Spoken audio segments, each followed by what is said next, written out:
All right. Good morning, everybody. Broadcasting live here from the East Coast. This is Canen with the Vertcoin marketing team. And on today's Vertcoin Talk, I have CryptoPlankton, one of our new developers. And today we are going to be talking about a range of topics. First, we're going to be having a little brief follow up on kind of a point of sale solutions that we kind of have in mind here at Vertcoin. We're going to go over the April dev update. We're going to briefly talk about a interview I did 2 days ago with LearnCrypto.io YouTube channel.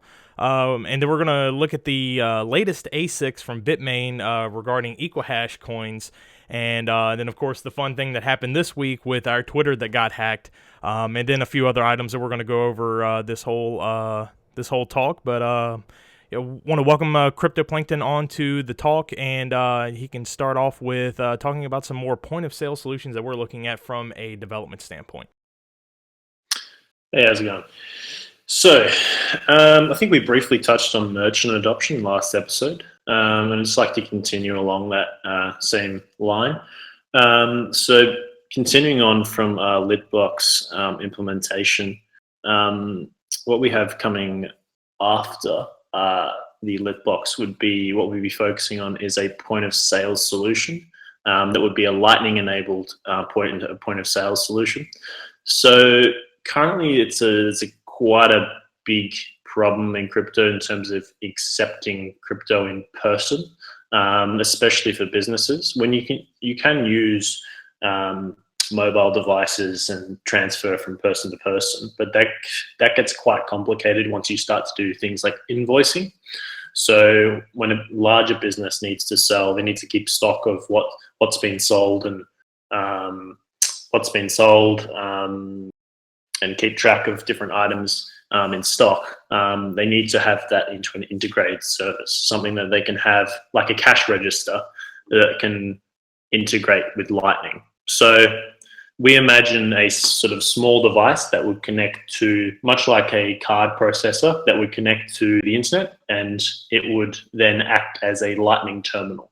So the idea is that you'd have your mobile, which then connects to Litbox, and then with your mobile, you then have your funds, and then the seller invoices you, and then you can pay for your coffee or whatever with an instant Lightning payment. So that would enable you to the merchant to have instant payments, and for the seller to use their Lightning funds. Yep, and we're going to be using the Litbox and the Lit wallet to kind of enable that stuff to happen on the back end. It's kind of like with credit cards. People know how to use them, but they don't understand how they actually work on the back end. So we're going to be able to facilitate the technology to make sure that's able to function on the back end, right? Exactly. It's essentially just recreating the current, I guess you call it the current infrastructure that we have in the credit card system, and then having a Lightning version of it that we can accept crypto, and that all leads into being able to have a crypto solution that goes completely top to bottom, that is completely native cryptocurrency. And we touched on this last episode, but it's very difficult to achieve this, to have a all the way down top to bottom without going through a third-party service. So that's just the next step after Litbox. And largely a lot of the software is the same because it is partly shares in the Litbox software. We need a point of sales interface on top, and then the merchant can integrate that with their software. Yeah, I mean, and that's a lot of projects are not looking that far into the future. They're trying to solve I would say the actual blockchain infrastructure, the bottom side of that whole process, or they're building the second layer solution with Lightning or something like that. We're looking at, all right, how do people actually functionally use this on a day-to-day basis to replace fiat, not just it be a speculative market that people throw money in hoping to gain money. Yeah, and it's in what I was mentioning before. It is just replacing pieces that people are familiar with, and in that same way, we want people to be familiar with a system that we are building. It doesn't have to be something new that they've never used before. It's just sort of plug in and play, use it in your business, and away you go. Okay, awesome. Yeah. So, if you guys want to learn more kind of about the point of sale solutions that we're going for, always hop over into our Discord, and, ask us questions, ask us anything that you want to know about it. If you have input, if you have anything you want to help contribute to it, we're more than welcome to accept any ideas and talent in order to be able to further this vision for having a point of sale solution for crypto in the real world, with everything from big chain stores to your mom and pop's shop that they only have one store. So we want to make it so that everybody can facilitate the cryptocurrency economy with their services and sales. So moving on to the next thing we want to talk about. So I do have up on the screen here real quick. Every Monday we put out a Reddit post called Merchant Mondays, where we highlight merchants that accept Vertcoin as payment. So make sure and check that out. It's on our subreddit that just got a fresh update. Thanks to Crypto Plankton, he worked on getting that a fresh update. And I know we do have a different version of Reddit that's in. I think it's either in alpha or beta, right? Yeah, that's not ours. That's more Reddit's overhaul of their website. Oh, okay. It's not the best. I've looked at the thread. Everyone's quite critical of it. It really reduces the stylistic changes that you can actually make to Reddit. It makes it quite dull and boring. In the alpha and beta anyway. So they wanted to sort of clamp down and try assert their brand, I guess. But for years, Reddit's just been this place where people sort of make their own style on the pages. But we'll see. I think they're getting a lot of community feedback. But if you see the try the redesign thing in the top left-hand corner, that's actually from Reddit themselves rather than us. Oh, okay. All right. Yeah. So we just got that fresh update here on the Reddit. So guys, use the Reddit, communicate with the community. We have a large community of people that like to contribute and bring ideas forth. We are community-based projects, so we welcome all ideas and things of that nature. So Reddit, the best place to get us if you're looking for instant feedback is Discord. We always are in there talking. Someone from the development team, someone from the marketing team, any of that stuff. We're always in the Discord, so we love to hear from you guys. The next thing we want to get into is the April development update. So I got that up here on the screen. We had this month was more of a maintenance month, just kind of updating our current software while we're still building the new things in the background. Plankton, if you want to go over some of the key development updates, then I can hit some of the marketing updates that we had last month. Yeah, sure. So there was an update to the Vertcoin core wallets that brought on the Bitcoin changes from their most recent wallet. So that makes SegWit addresses default by. So you'll be able to see a copy of that in our Medium article. It's basically addresses which are prefixed with VTC. And that means that all SegWit transactions will be the default option rather than the legacy addresses. Secondly, there was an update on the iOS wallets, which I think we touched on last week. Yeah, we had Eric on last week just to kind of talk about the hurdles that we've had to jump through to try and get that on. I know, we're still ready to go if Apple changes their mind. I know there was a few Reddit people who wanted to, I guess, petition Apple.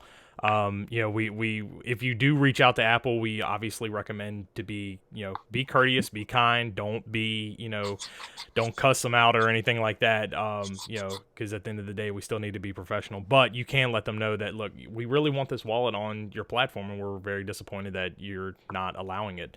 But we kind of gave a full update on where that status is for the iOS wallet.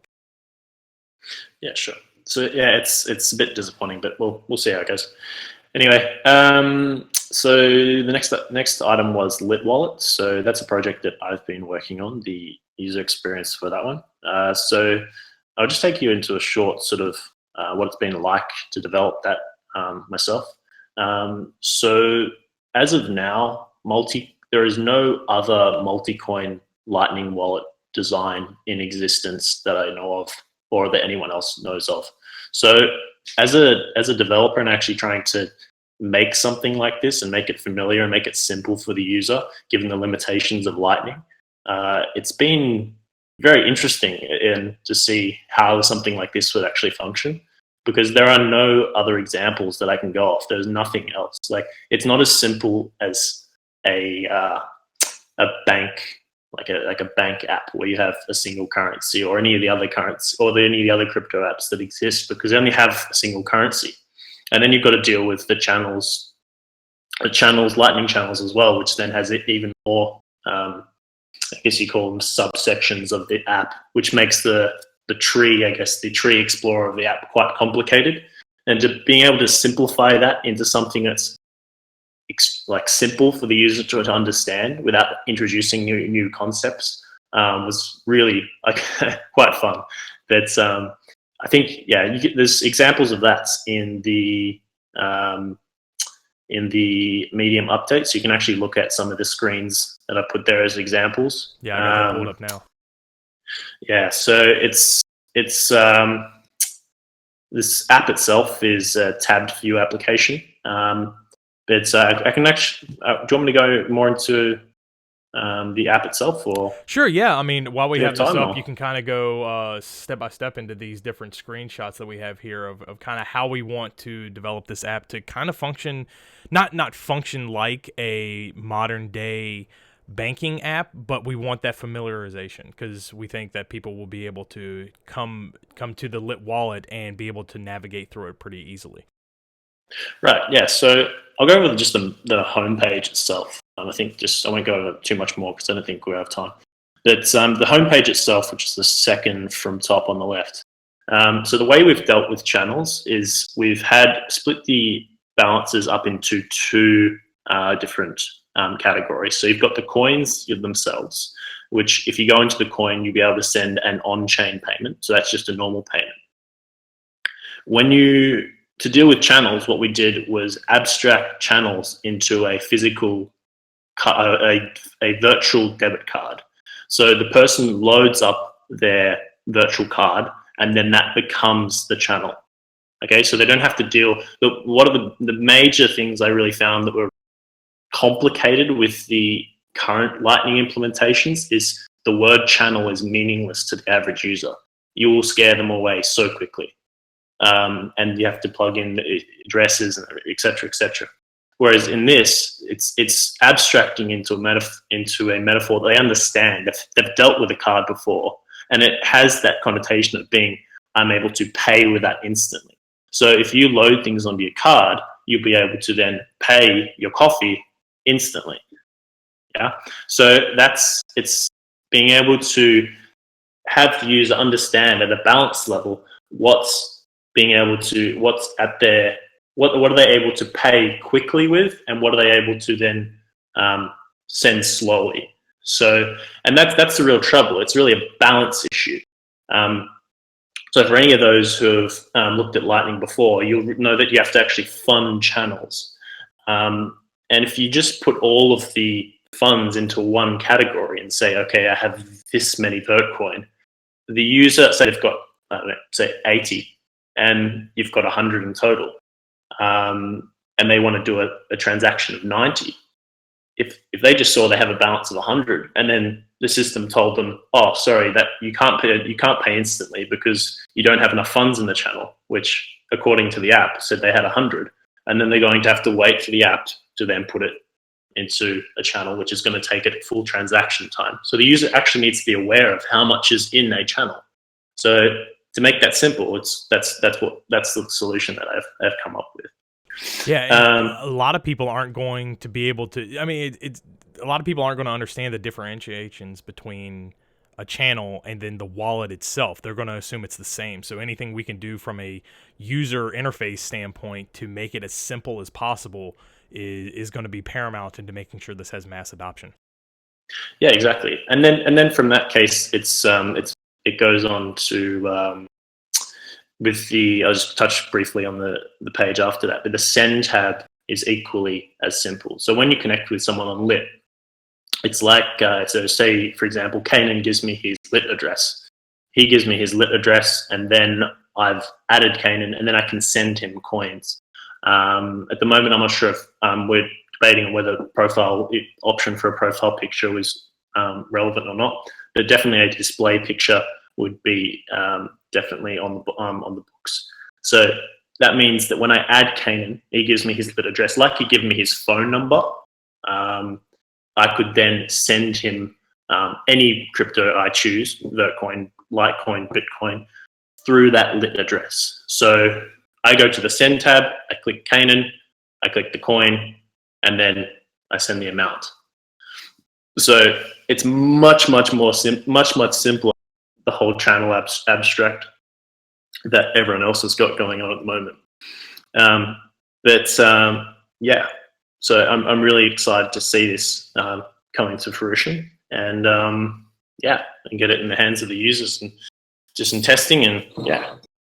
Yeah, I mean, Lightning from a technical standpoint it's very complex. It's not something that the average person is going to be able to understand. Kind of like the majority of crypto. Most of the back end fundamental technology based ideas and philosophies behind cryptocurrency, most of the average users do not understand, simply because it's complex. It's no different than the credit card system.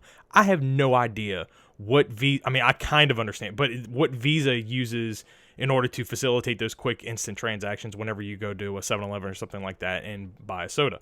We want to make sure that whatever the end user interacts with is just as simple, just as easy to understand as the modern day credit card system or any other sort of transaction system that facilitates money transacting from one hand to another. Yeah, hit the nail on the head. So yeah, so we'll move into the marketing section kind of the April update. You can kind of see we're breaking this up now into two different sections because the marketing team, we have some different initiatives than just core development. Of course, one of the things that we are working on is the Vertcoin Talk, which you guys are watching now. This is something new that we started in April. I have a background in AV production, so I'm a webcast producer by trade during the day. So this was kind of a no-brainer for me to be able to get more of a visual representation of people on the team, audio, and to get graphics, to get people more engaged and to spread kind of the things that we're doing here on the back end. Because a lot of times if you put out a white paper or something like that, I would say probably 90% of the people aren't even going to read it because, it's not entertaining. It's not visually appealing. So Vertcoin Talk, we're trying to hit people here on YouTube, obviously, and then also anybody who's listening via their cell phone or something like that through audio. We're also hosting the talk on SoundCloud. We're trying to get an iTunes crossover so that we can post on iTunes as well. Still waiting to hear back from Apple on that. So Apple they're putting up doors both with the wallet and with Vertcoin Talk, but we're going to work around it the best we can. So if you have not seen any of our other talks, these aren't necessarily a series where we dive into a single topic over the course of 4 episodes. Each episode kind of has their own set of topics, and we do deep dives into particular things, such as when we were first talking about Litbox. I believe it was episode 1 where we really went into what that means, why it's necessary, why it's needed. So go back and check out our other episodes. There's a playlist on the Vertcoin YouTube. So check that out. One of the other things I had up earlier was the merchant adoption. So doing the merchant Mondays and then making sure that everybody is aware that coinpayments.net allows Vertcoin to be taken for online transactions. Right now, that's kind of the easiest way to have a retail merchant accept Vertcoin and to get that transferred directly into fiat, because at the end of the day, they need to pay their bills, they need to pay their employees. And this was something I talked about on the last episode when I went out to play golf. I pitched the whole idea of Vertcoin being accepted as payment for somebody to have a greens fee, to go out and play golf. And their number one concern was, how am I going to translate that into dollars to pay my employees or to buy grass seed or to, keep the facilities running. So that's something that, coin payments right now is the best way to do it online. But our point of sale solution is the way to do it physically in the world without needing you need internet connectivity via cell phone or via the local business, but you want a physical device that can allow that transaction, not needing somebody to be on a computer to do it, like with coin payments. I know coin payments does have a physical application that they're trying to roll out to kind of counter credit cards to work kind of like that, but that's still in the process of getting pushed out. We had the Lit Technical Talk that James did at the San Francisco Bitcoin Developers Conference. Check that out. It's a lot of great information, especially if you want to get technical on Lit. And then we also had the Vertcoin Academy. So this is a new initiative that we're kind of tying in with the university outreach. But we know that education is needed in this space. We really need to educate the populace on what it is we're doing, what it is that, it is cryptocurrency. Because a lot of people, they're just speculatively throwing stuff at a project and hoping that it works out for the best when they don't really understand the fundamentals of what that project is doing, why it's doing what it's doing. And unfortunately, that's how you get, 70-80% of ICOs end up being scams. But that's because, they're people who are out here who are nefarious, and unfortunately, people aren't educated enough to be able to ask the right questions to avoid that. So we want to enable that. So a few members on our marketing team are leading up the Vertcoin Academy.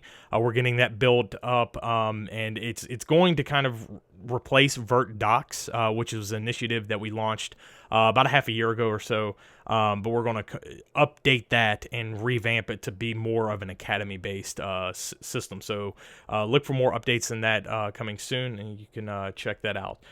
So we had some key monthly key performance indicators. We kind of stayed level this month. Whenever you're in a bear market, getting key performance indicators to go up is hard, especially when you're not throwing out tons of money in advertising and things of that nature, which we can get more into that later. Every month in the dev update, we disclose what we spent our money on because all of our money comes from donations, so we feel it's a responsibility to let you guys know exactly how we spend it, so you can hold us accountable to make sure that we are being responsible with the Vertcoin that you guys are giving to us. So the only expense that we had in April was the Vertcoin Foundation lawyer fees. Now, if you guys have watched my interview with Nick over at Learn Crypto, he asked me about that because he was like, what was that about, with lawyer fees and stuff of that nature? And he thought initially that it was something bad, like we were getting sued or something. And I was like, no, we have to pay lawyers, accountants, and things of that nature in order to set up the foundation. So that's what all that was, is we were making a payment on the foundation getting set up so that we can have that legal entity for Vertcoin, so we can hire developers, so we can trademark logos, so we can have merchandise. So we have that central legal entity, and it will be a 501(c), which here in the United States is a tax-exempt organization. So if at the end of the year you want to cut down on your tax burden, you can donate to the Vertcoin Foundation, be able to get a little bit off on your taxes and things of that nature. And then we also had the St. Patrick's Day promotion, which we ran back in March, where users just had to submit a photo of them with the Vertcoin logo in a social space, and then we were going to give away some Vertcoin. So those were our expenses this last month. And then, of course, we have our links to all of our resources and our social sites, and then also the things that are going to be coming up in the next month, next quarter, and things of that nature. So that was the development update for April. If you have any questions regarding that, give us something here in the chat on YouTube, or come into Discord and ask us, and we'll be more than happy to answer that question. One thing I wanted to talk about real quick before we dive into the Equihash miners, which is that's a completely different topic we'll talk about here in just a second. But I wanted to go over to the Vertcoin YouTube channel, which right now you can see we are live. But we have some playlists down here. If you want to ever see anything where we do an interview, if we're doing a development talk, if you want, we also link Vertbase. I know some people in the chat were asking about Vertbase. Any video that they put out, we also have a playlist dedicated to them. So come in here, check out, the latest interview I just did, or the latest talk that James has done. If you're looking for any information about us, we have a lot of videos on here and a lot of resources for you guys to go over.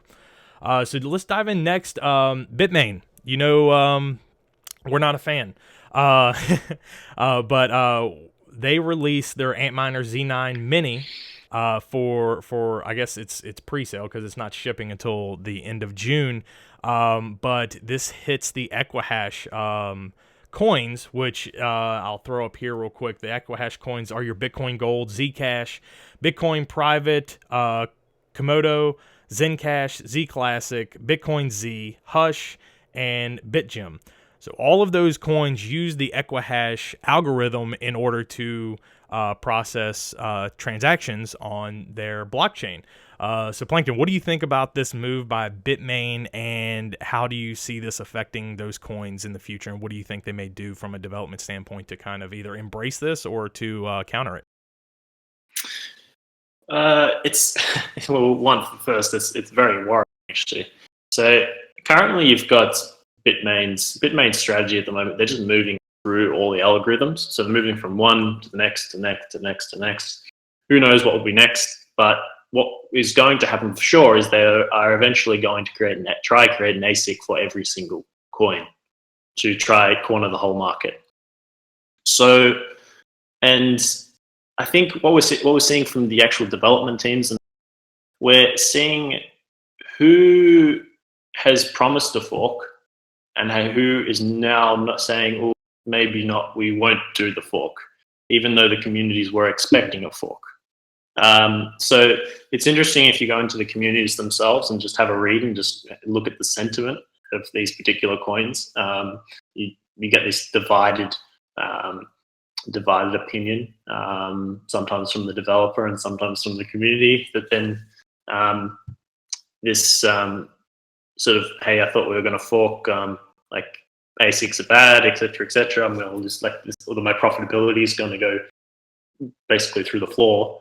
And you've got the situation then where the developers don't actually follow through with their promise. And we've seen that with, case in point, with Ethereum, where it says in their white paper that they are ASIC resistant, and they had a method, and supposedly had a method to stop ASICs if they're able to come onto the network. And we have Vitalik himself saying that they're actually not going to fork. So it's quite interesting seeing that dynamic now. So we've got all these coins that have said they are ASIC resistant, or they have a plan, or they ASIC resistance isn't anything special. It's something that anyone can do. But we've got coins apparently not doing it now. So that's it's interesting. So we'll see who is actually going to live up to their promises and who hasn't. So you just have to know at Vertcoin we've done it twice. So we've definitely got algorithms in place that will be implemented if ASICs ever came onto Lyra. Yeah, so, and I think one of the hesitations, and I don't know what Vitalik's mentality is behind his inaction, but it's a lot of work. It is a lot of work to fork a coin. You have to organize all of your miners, because 51% of your miners don't do it. It's not a successful hard fork. So you have to put in the work. It's a lot of work. It's a lot of effort. Not only do you have to have the algorithm backed up, ready to go, you have to initiate that community-wide push for the fork. Now, the good thing about Vertcoin, at least, is we have that social contract already with the community. They're already aware of it. They're down for it. That's why they're here. So the work is really done when you join the community. You understand that this is kind of our philosophy, and this is our this is what we're going to do. I know, and just to address a question real quick, Jack Napier in the YouTube chat is asking about what happened with stealth addresses for Vertcoin. Plankton, if you want to talk about stealth addresses and kind of how Lightning solves that problem to where you don't really need stealth addresses anymore. Yeah, sure. So with Lightning itself, Lit is actually includes a better implementation of Lightning. Of Stealth. So Stealth works for on-chain transactions, whereas Lit would work for Lightning and on-chain transactions. So you give someone your Lit address, that has no bearing on your on-chain addresses. So in the same way that you give someone your Stealth address, that would mean that they can't see your transactions. So in this, it's basically we're going to Lit is a better implementation of Stealth. There is a edge edge case of if you have a third world country where someone doesn't have access to Litbox or they don't want to trust anyone. So i.e., if they're in a situation where they don't have access to Lightning Network, or that isn't their primary form of payments, stealth addresses would be useful in that case. But they could always have someone. They just need to know. The only requirement would be they have to know someone else that they could give jurisdiction of their funds over to that they trust. But that would be the only fringe case. Yeah. So when we're not, it's not that we don't want stealth addresses or anything like that. We found and we're implementing a better stealth address using lit. So that's, when you don't see the word stealth addresses anymore, when you see the word lit, it's basically the same thing. So we'll roll out some more kind of education and flyers and things of that nature on explaining the differences between stealth addresses and lit, and kind of how the new way that we're going, as far as the terminology, is a better solution overall.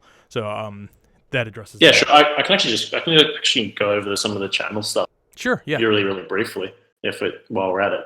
So with a channel, so there's a lot of privacy straight into Lightning or Lit. So one, you've got the lit address, which means you don't actually have to give out any of your addresses, which would be an umbrella for all of your addresses. So in stealth addresses case, you'd be giving out a particular coin address, whereas your lit address isn't actually any coin address. It's just an umbrella, essentially like a shield. I don't know, lit it doesn't have a name. It's just a function of Lightning. But it would be an umbrella for all your coins. So you wouldn't be actually giving out any of the coin addresses itself. You'd just be giving out your umbrella. And the channels themselves give you pretty much, you can't, from an outside perspective, you can't see what's going on with the channels. So if I opened up a channel with Jack Napier, who asked the question, I could open up a 100 Vertcoin channel with him, and then we could push back and forward. And from an outside perspective, no one could tell anything had happened, because those transactions don't go onto the chain themselves. So it's a completely closed payment between Jack and myself. So I can't actually see that. No one else can see what we've transacted back and forth. We can do it as many times as we like. So those are the features that are implemented straight into Lightning. So one of the follow-up questions to that was, what happens if someone transfers a coin into your lit address that you happen to not have an actual wallet for, and will it make one automatically? Yeah, so it really depends. For the current box that we have, for Litbox, it would be Bitcoin. So it really depends if you need to have it's really the security level that you actually want on your coins. So if you didn't have, for all of these, they actually run full nodes. They run prune nodes in this case for the Litbox. So it runs a prune node for Vertcoin, Bitcoin, and Litecoin. In the case where you sent a coin that wasn't supported on Lit, I haven't tried it, but I've actually in this case, it would not be able to send. It wouldn't be able to send in the same. I think it's more an aspect of what their wallet to do. If you tried to send on a Bitcoin wallet, just any other wallet, tried to send to the address A or something, would it allow them to do that? So the second case would be that if you had, say in the future, there was more coins added to Lit, which there definitely will be, that someone had a different coin, say, I don't know, any other coin, say let's Mono coin or something. Say that my box didn't support Mono coin. It just reduces the security of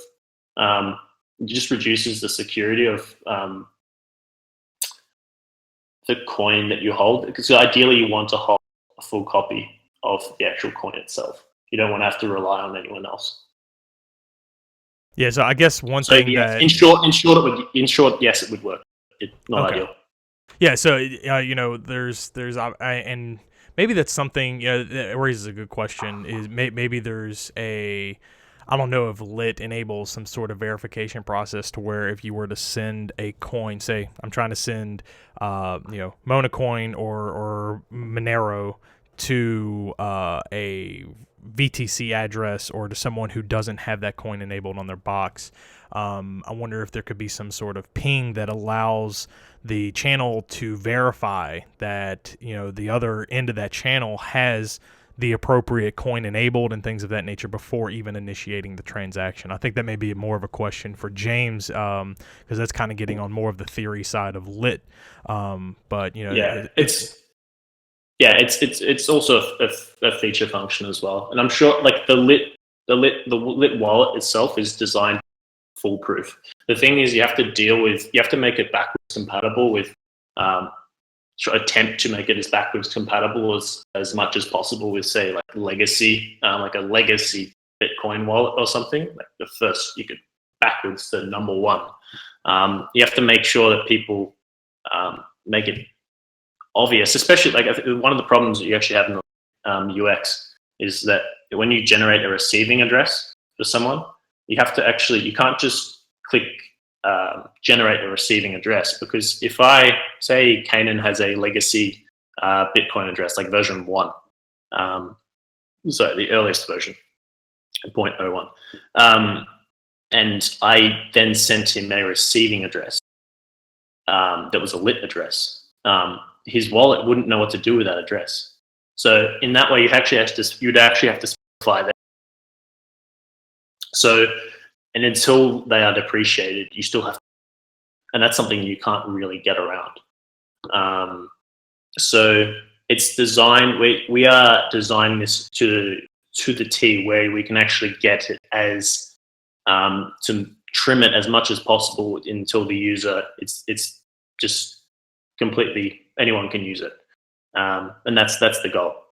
Yeah, our philosophy when it comes to software development and things of that nature is quality over quantity. So I know a lot of people they're not happy with the rate of development or, how fast things are coming out. However, we want to make sure whenever we put out something that it's foolproof, there's no risk to anybody losing any of their coins, and it's as user-friendly as possible. Because remember, at the end of the day, our goal is mass adoption. And if stuff is complex, if stuff, requires you to know coding in order for it to function, you're not going to get massive adoption. You'll get massive adoptions amongst developers, but as far as the average user, you're not going to get that.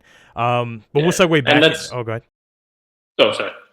But yeah, and that's something that really should be highlighted again, because that's a lot of the miners out there. Sorry, or a lot of the mining clients out there still need to be. They're still terminal interfaces, which is amazing. Yeah. That we're given 10 years into this. But that's the same, and that's it's for all the people that sort of complain that we're not doing anything, like we're not developing I don't know, anything exciting. Like the wallet itself is like the first. There is no other implementation of a multi-coin Lightning wallet at all. This is the only one. So yeah. I'm not sure if some people apparently don't find that exciting. But yeah, it definitely excites me. So yeah. But back to the Antminer Z9 Mini, this thing, we're talking $2,100 for this Antminer. Obviously, they've already been using it. I mean, you can look at the difficulty level and the hash rates on those coins, and you can see a drastic spike in those about a month or two ago. So I imagine that these are already on the network. I mean, that's kind of a Bitmain's way of doing things, is they use these first, and then once they develop the next generation that's more powerful, then they'll dump these off onto average consumers. So this was a 300 watt system that did 10k souls plus or minus 5%. That's about 20, was it 1080s or 1080 Ti's? That's a lot of people who mined those coins, built rigs specifically to mine that algorithm, or just with GPUs at least you can mine any algorithm, but they're getting crushed. And we put out a tweet that basically, like, if you have these GPU rigs, you're welcome to come over to Vertcoin. You're never going to have to worry about this being a problem with us. Now you may have to update your mining software because we're going to fork and put out a different algorithm in order to brick this ASIC that is being developed. But that's a little bit of installing new software and things of that nature versus having to completely rearrange your entire mining hardware in order to facilitate the hobby that you love. So it's sad. I feel for these coins. Like I said, these are the coins that do use the Equihash mining algorithm.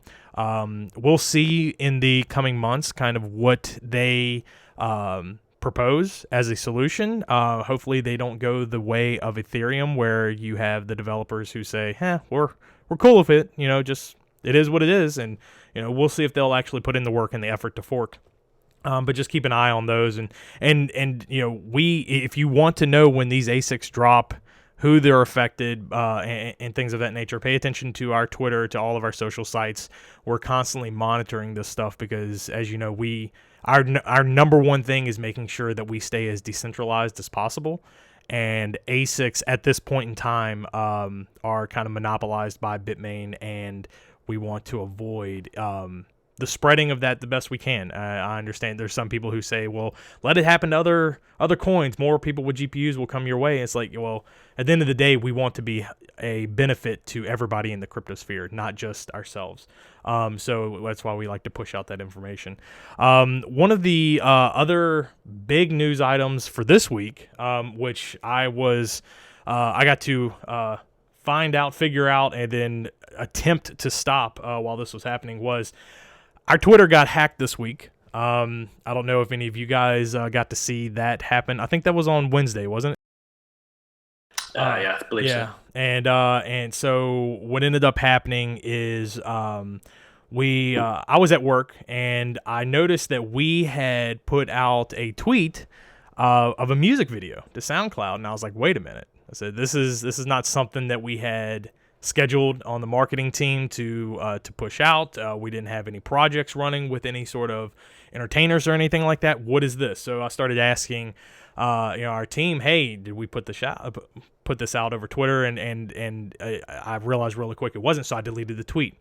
And by that point, the person who had gained access to the account had already changed the email, had already changed the password associated with the account. The only problem is that they did not remove the TweetDeck app that I facilitate as far as being able to post things on multiple accounts and such. So I was still able to have access to the account. So that's when they posted, as you can see here on the screen here, everyone, they said, hey, everyone, Vertcoin and staff, rule number one for everybody, we don't have a staff. So our whole team is volunteer. So if you ever see something like "and staff" coming from Vertcoin, be suspicious.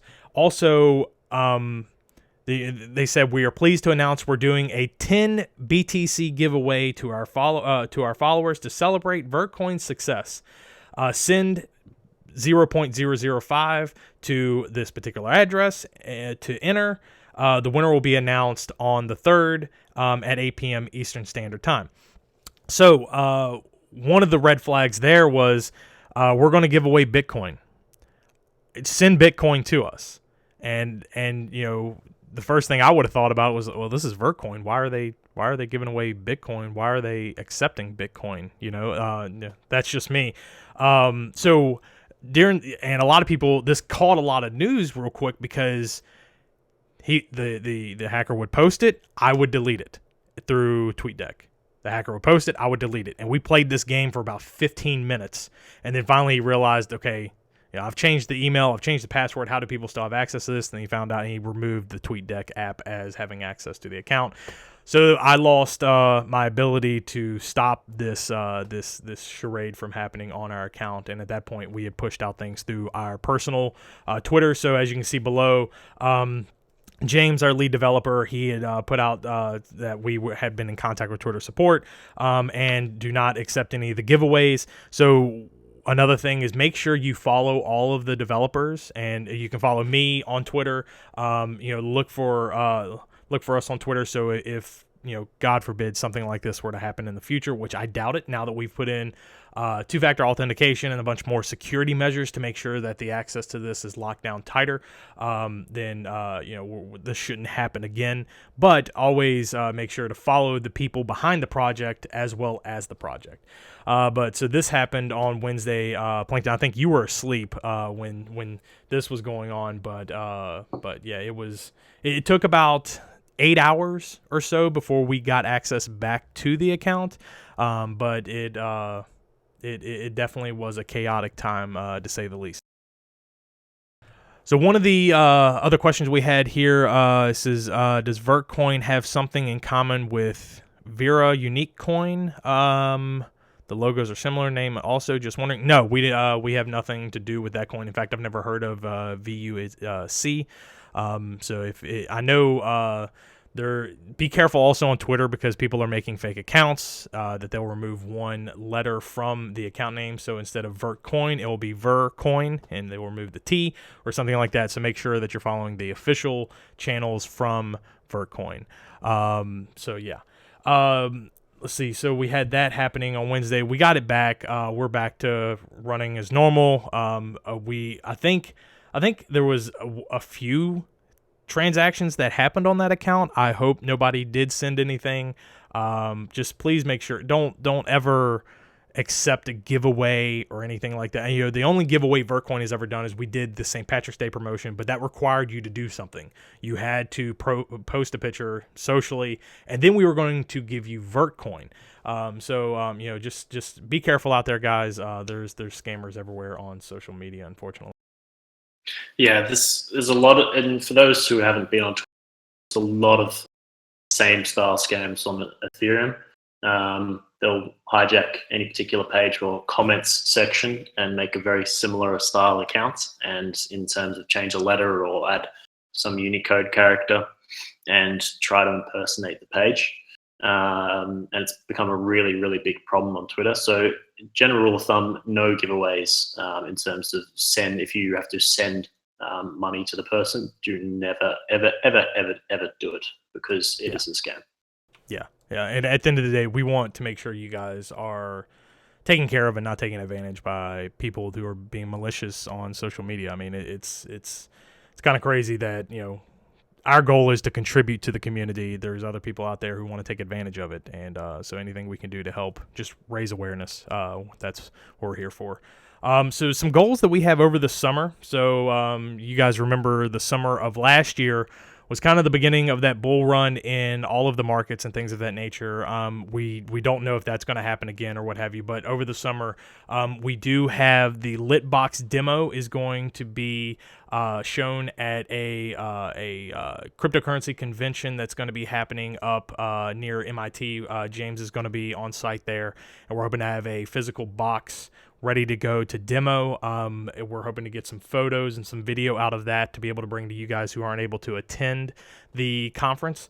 But over the summer, we're just going to keep plugging away on trying to get this mass adoption squared away. Plankton, do you guys on the development side have any goals, targets, or anything like that you're looking to hit over the summer?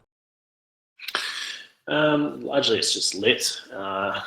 And mainly we've got Gert and James, Gert Yup, and James, both working on LITs, as they both work at MIT DCI, Digital Currency Initiative, and that's their main focus there. So it's very interesting. I think the DCI seems to be ramping up the LIT development, so there may be a few more hirings coming up to move the project along faster.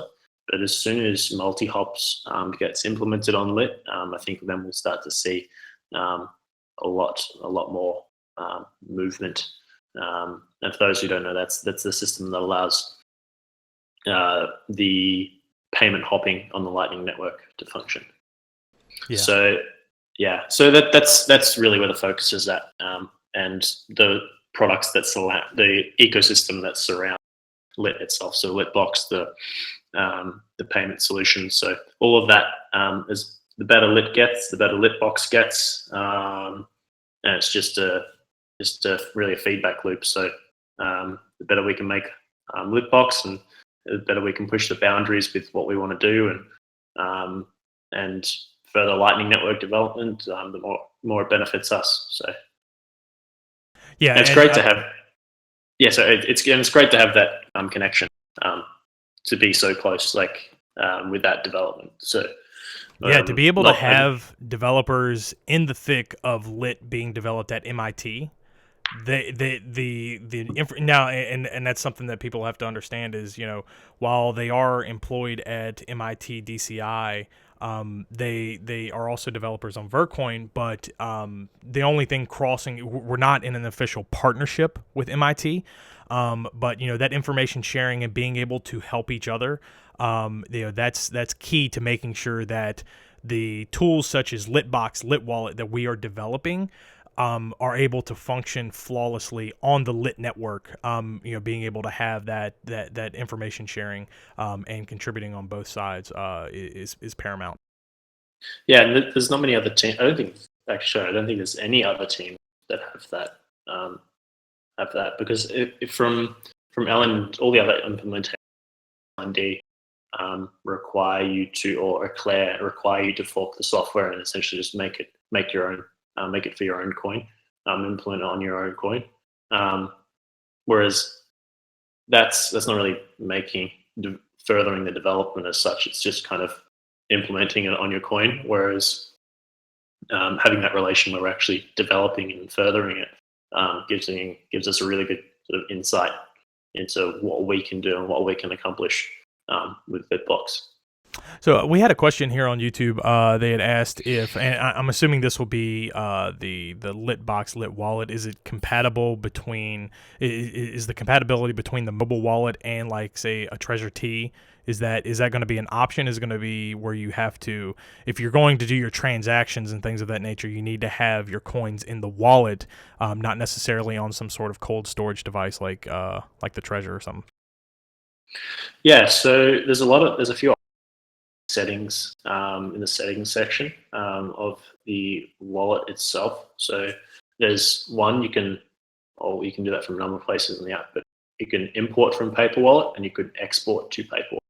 So we do want to have that link with all the different aspects and all the different areas of crypto. We want people to be able to move seamlessly between that world. So it could in the future have some implementation with Trezor or with Ledger, but as far as now, we haven't looked at it. But it's definitely a possibility. But Litbox itself kind of functions like those two anyway, so you'd kind of just be doubling up.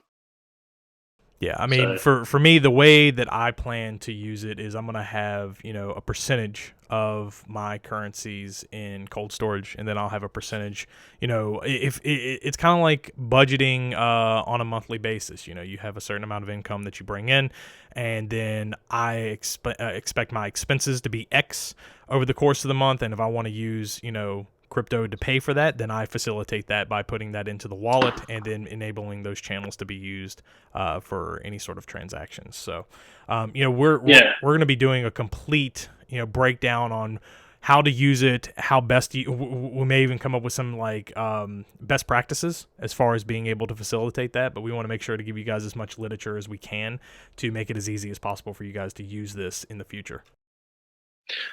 And I'm very interested to see how people use and manage their funds with crypto. It's a very interesting world we have. Like with the credit card world, before that, and what we've got currently is like you got cash in your wallet and you've got your savings in your bank, and that's really interesting. Like, I want to see. I'd really be interested in how much money do people want to keep in their wallet? How much money do people want to how much money do people want to keep in their cold storage? It's just, I think it'd be really interesting dynamic to see what approach people take. But of course, the education is key, because obviously, if you don't want to have $10,000 in your wallet, in your day-to-day wallet, because obviously it's not likely to get stolen, but it could. Yeah. So yeah, it's very interesting to see.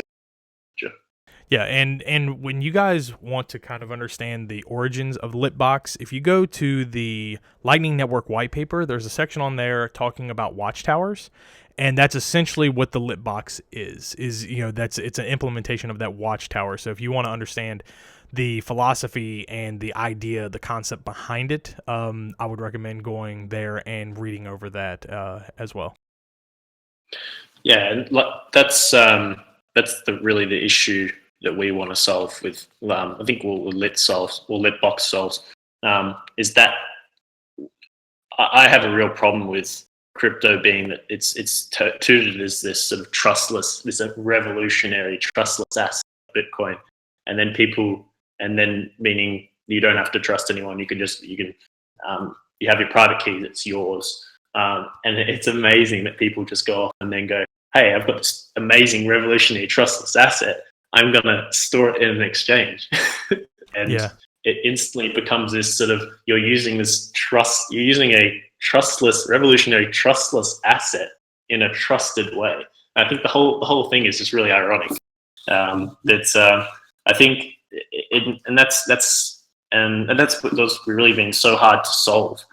Can you create a top-down solution, full crypto, that is able to scale sufficiently well without a third party, being able to fully own your own funds. So i.e. that in this case, your Litbox is your observer. That is physically you because it's you as an entity. So you physically are using now a trustless asset in a trustless way.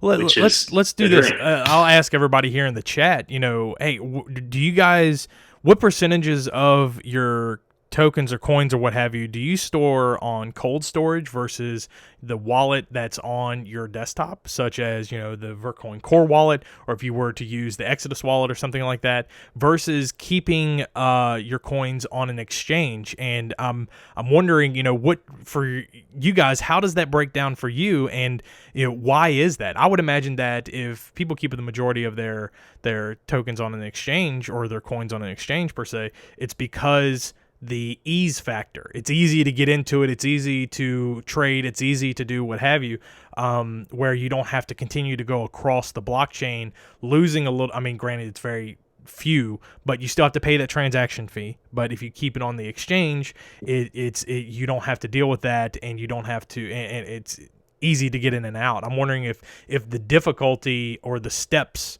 are part of the reason for people not wanting to really keep stuff in cold storage or on a hardware wallet on their desktop. Obviously, we got hardware wallet, 99% hardware for safety, 100% hardware wallet. So the people that are watching us right now, they're definitely keeping this stuff on a hardware wallet. They're not keeping it necessarily in an exchange. So I'd imagine that most of these people are not traders, which that's a good thing. Most people lose their money whenever they're trading on a day-to-day basis. But what about you, Plankton? What's your philosophy behind it, and what do you think is kind of the door that keeps people, I guess, trusting these third parties? Usability, 100%. So that's really the challenge of. So I was mentioned the full crypto stack, building it top to bottom. It's incredibly hard to get a good experience from top to bottom. And we're 10 years in, it still hasn't happened. We've still got exchanges, we've still got third parties, we've still got, you still even have to an extent with Trezor and Ledger, you have to rely on their servers to an extent. So if their servers go down, like, you can't send. They're still yours, but you can't send. So it's interesting. So at the moment, you've got other coin, like for example, people Coinbase. So in that case, you're trusting Coinbase with your trustless asset, and they've got a nice user interface for you, and you can spend your coins, and it works. It has all the interface, etc., and that's quite easy for them to create in that case. And it's because of that ease of creation of third parties and being able to manage manage cryptos. That's why there's been such a proliferation of those types of services, because and they're also easier for the user, and versus what we're trying to do, which is a full crypto stack, which hasn't been done before, from trustless from top to bottom. That can actually scale and can actually meet what can function in real world cases.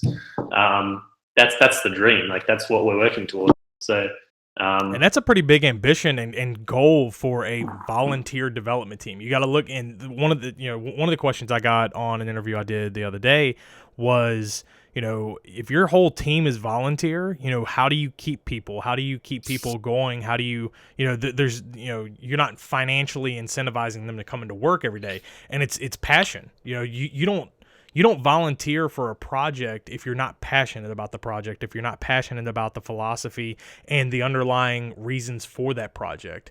It's no different than people who volunteer for Little League, baseball, or to volunteer at their local soup kitchen. They're doing it because they're passionate about it. And as you can see here, we have a lot of really smart people, a lot of people who are very passionate about the goals of Vertcoin and the goals of decentralization, and we're implementing that. The only downside is that, while a lot of us, we put in more than 40 hours a week into the project, getting it, we don't have 400 people working on this. Kind of like, you see Coinbase, they're adding people every day because they got millions and millions, I'd argue $1 billion worth of funding where they can just hire people full time.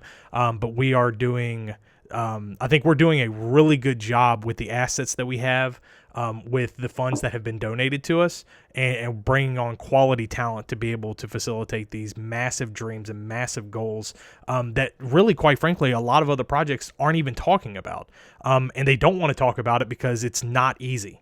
It's not an easy solution. It's not an easy problem to solve, and to make it, a user-friendly experience, something that people would be look forward to using. The Lit Wallet. People are going to be looking forward to paying with Lit Wallet because it's going to be so easy. That's the stuff that we're tackling, and we've assembled talent to be able to facilitate that. Yeah, and I do find it. We get a fair share of sort of trolls, and just people coming into Discord. It's not. I think we had one like 2 weeks ago. Just some of them. It's not most people, but it's just some. It's had some guy come in and just say, "Oh, Bitcoin isn't funded. It's going to fail because they can't pay anyone. They can't pay this. They can't pay that." It's like, here's me like just literally wasting, like just not waste. I put so much time into all this. Even if someone even if some ICO came and wanted to try and give me like 100K, I would not leave. I could not give a crap. I work for this project because I see potential in it, and I know that sounds really stupid, but it's the whole Bitcoin aspect of like how Bitcoin could have been this whole thing, and then you see it could have been this like amazing asset, and it just really pains me to see that like in the crypto space we have today, it's just so scammy. It's just full of bad engineering, bad this, and just propaganda, and people get tricked into doing what they're saying. I don't know. Yeah, no, just I understand unrealistic completely. goals. Yeah, it's very. I don't know. That's what really keeps me going in this project. It's I want to see the true potential of a real bare bones cryptocurrency, like what cryptocurrency should be in every single aspect, and what it can achieve. And that's really what Bitcoin does as well, but on a slightly different level. Like the core developers are absolutely amazing. Like we love, in terms of like Bitcoin. We didn't have Bitcoin, Bitcoin wouldn't exist. Litecoin wouldn't exist. Practically no cryptos would exist. So, and we're on that sort of different level where we want to build that full crypto stack, and that's something Core doesn't. They have nothing to do with that. They have nothing to do with Lightning Network.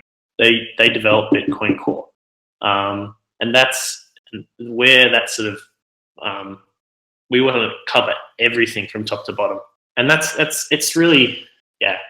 And unfortunately, that's something that's quite hard to communicate to the average person. But I think as the space matures, we'll start to see more people sort of start to click. But yeah, it's so, not. It's yeah. So There we go. we've been going for just about an hour now, so we'll go ahead and start to wrap this up as far as this episode of Vertcoin Talk. We're doing these roughly about every 2 weeks or so. We're going to do it when we have some news, when we have some information to bring you guys. So make sure to subscribe to our YouTube channel, give a thumbs up, and share this with your friends if you are having trouble explaining to them what Vertcoin is. Use these talks as a good resource to be able to give them a little bit more information into kind of the underlying philosophy and sentiment behind Vertcoin. One other thing that we wanted to bring up for you guys to keep an eye on over the course of the next week or two while we're not here with you is I think the SEC has a meeting coming up this week. Is it right, Plankton? That we need to keep an eye on? Yes, on Monday. On Monday, yeah. Yeah, so on Monday, one of the things that I talked about, with a few people is, we as a project, we are doing everything we can to make sure that we're keeping a close eye on the SEC.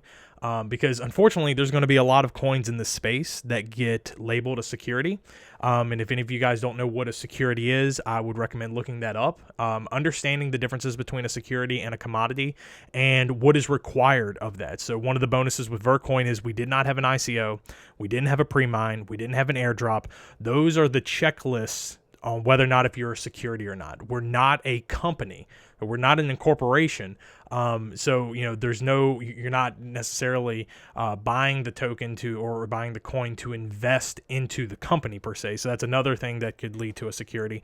So make sure that any projects you're following, any ones that you're looking into, make sure to look and see, are they going to be labeled a security? Are they going to be labeled a commodity?